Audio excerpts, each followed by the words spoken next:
What's good, everybody? This is Chris Crazyhouse, and I am back again for some more Chris Crazy commentary.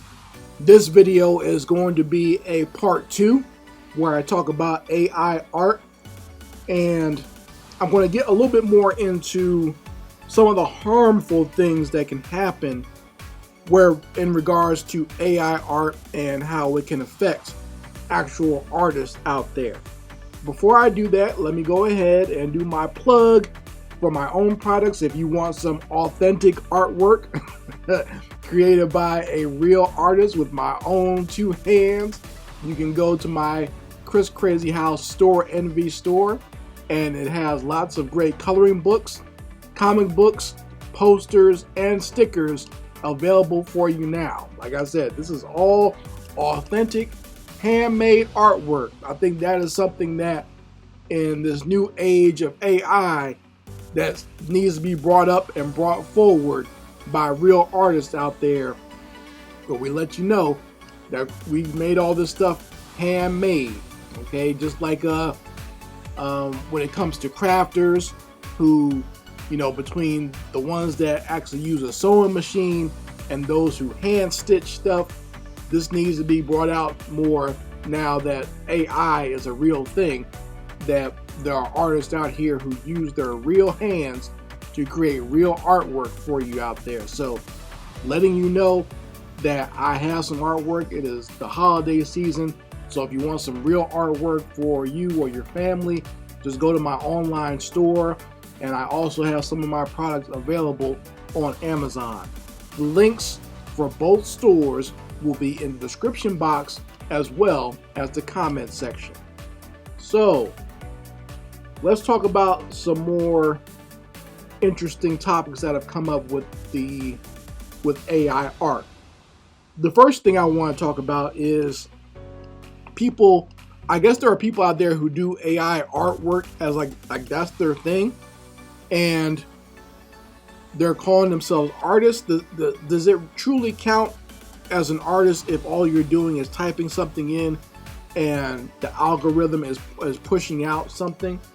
Because basically, if my understanding of how AI art works, where it's basically all it's doing is assembling different things that it's found on the internet, you can call yourself an AI artist just by using Google search.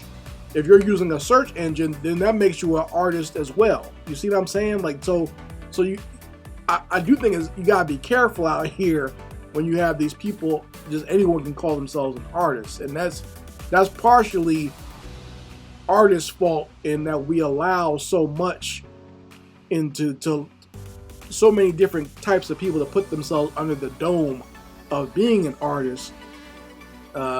Anyone can basically call themselves an artist. You see what I'm saying? The fact that, I mean, we all know about contemporary artwork or fine art, where you got people just throwing splashes of paint on a wall or on the floor, and they're able to call themselves an artist in that way. So now you got people who all they're doing is basically using a search engine, and now they're calling themselves artists as well. So maybe it's time that we as artists get together and define what art is, so we don't keep getting interlopers just coming in and trying to redefine what it is. You see what I'm saying? So maybe this is time for that. Just putting it out there. Also, another thing that I wanted to get into was, you know, this is not something that I feel is all the way negative, and I just want to put it out there as to what an actual artist can use AI for. Like, instead of going through a bunch of photo references or searching for a bunch of photo references for something, maybe now you can use an AI generator to help produce your own photo references. Like, if you have an idea for something, or maybe an idea for a pose, you use the AI generator to kind of, you know, like pre-visualize a warrior with some sort of armor on, or a warrior with a space helmet on, or, you know, a woman who's holding a giant sword. Maybe you can use the AI artwork for that, and then use that as your own photo reference for whatever you're creating. Okay, that's one of the benefits I feel that can come from AI artwork. Or, you know, maybe you have an idea and you want to say, hey, I'll take this actor and put them in this setting. Like that's basically where the idea is coming from. Like I have a Space Ranger idea that I want to put together, and there are certain actors that I visualize in those roles, so I could use the AI artwork to kind of put those actors in this setting and then use that as my guide for the artwork that I create. So you see what I'm saying? Like it could be positive in that regard. So that's one thing I'm thinking of, rather than just getting your typical photo reference from Google or Pinterest or whatever. What you could do is just, you know, generate your own image of how you want things maybe to look. And we all know AI artwork is not perfect, so it brings up a lot of weird things. And I've noticed a lot when it comes to black celebrities or black actors, it brings up a lot of weird things that doesn't look right. That's just my opinion, but maybe you could use that to create your own photo references. So there's something positive about AI artwork. Now, let's move on to the negative things, okay? And I've seen a lot of this play out on Instagram and other social media outlets where artists are bringing attention to the fact that some of these apps like Lensa that's being used on Instagram and Facebook, some of these apps that create AI artwork or, you know, make these AI art profiles for people, that a lot of them is actually using an algorithm that's stealing artwork or art styles from well-known artists out there. And that's not something that they gave someone permission to do. They've even been doing it with artists who have passed away recently. And, you know, the art community has a problem with that. The fact that this AI app is being sold in the, you know, the App Store by Apple and in these major outlets, and is using people's art style without their permission. You see what I'm saying? So in that regard, I don't agree with that at all. I think that is a bad thing to do, to where it's taking someone else's art style, especially, like I said, when the person, the artist, or, you know, whoever represents them has specifically said, please don't do that, and has made pleas to this company to not use my style in your algorithm or whatever, and they do it anyway. That's a problem. And I think that this is a time where, if artists are smart, to not just go the passive route, because I've seen a lot, like very recently, there is a no AI artwork mantra and posting going all over social media today. I've seen it today. So you're gonna see it where, you know, all these different artists are putting on their pages, no AI art here, there, or anywhere, or in the future, whatever, right? Fine, but that's not going to stop what's happening. If we're serious about this, we're going to have to start taking more action, like serious legal action. It's going to have to be like when the musicians got together in the late 90s and early 2000s, when MP3s and stuff like Napster became a thing, where people were downloading music illegally. It's going to have to be like that, where we come in and regulate this on a legal front, or else it's just going to keep piling on and steamrolling people, for artists who do not get permission. There are some artists who are probably cool with it, but I know there are artists out there as well who don't want their style used just as an algorithm or by some app somewhere, right? And I can understand that, especially if you spend a lot of time developing your style of artwork. You don't want someone just being able to push a button and copy it without your permission. Totally get that. So, but like I said, it can't just be hashtags and, you know, changing your profile picture to no AI art, okay?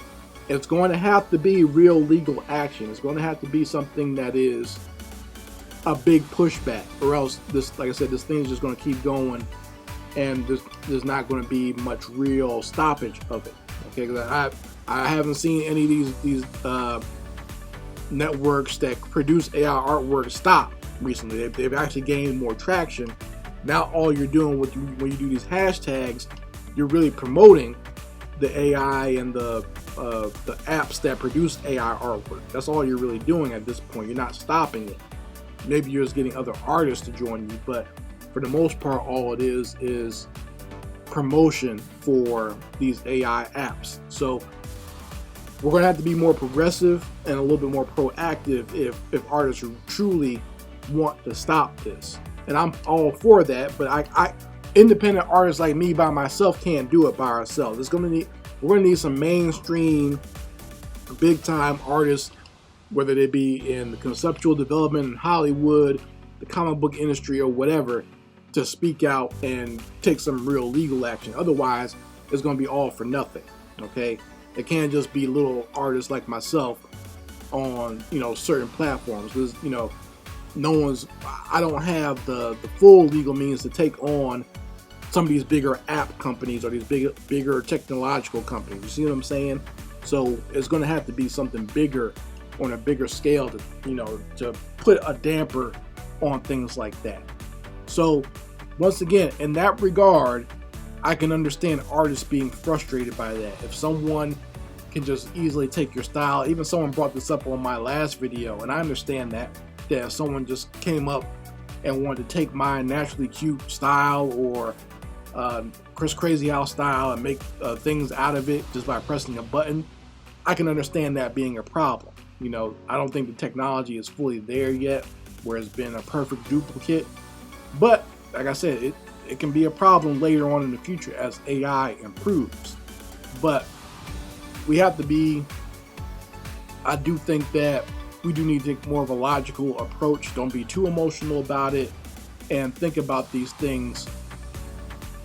Try to plan ahead when we take on certain things like this. It can't just be the knee-jerk emotional response where the big bad AI is taking from us. There are a lot of things going on right now, or that have been going on, that has been taking advantage of the artists out there that the main art community doesn't fight against or doesn't push back against, and it's only led to what's going on with AI. Like there are major corporations taking advantage of an artist and their style, and no one said anything about that. But now that there's this thing called AI, now everyone seems to be focused and concentrating on that, and things have been going downhill in that regard as far as ownership and being in control of your art and your style, and no one's talked about it. And people let things go on. There's even other artists who steal from other artists, and no one's talked about that. You see what I'm saying? And that's what I mean. Like, if we're going to talk about these problems and these issues, it needs to be a real concrete thing and not just focused on one front. It needs to be focused on all fronts to stop it all and truly protect all artists out there. Like, there are situations out there where a major artist will steal from an independent artist, and just because that person is major, then it's okay. You see what I'm saying? Or it looks quote unquote better than the independent artist. That means it's okay to steal from them. No, it's not. It's not okay to steal from someone who's not famous just because you're famous and can get away with it. Okay, so things need to change in this regard. I'm very much interested to hear what you all have to say about AI artwork and what is transpiring now on social media, where you have a lot of these artists trying to push back against it. So let me know what you feel about it, positive or negative. I'd like to hear your opinions. And this is Chris Crazyhouse signing out. Peace.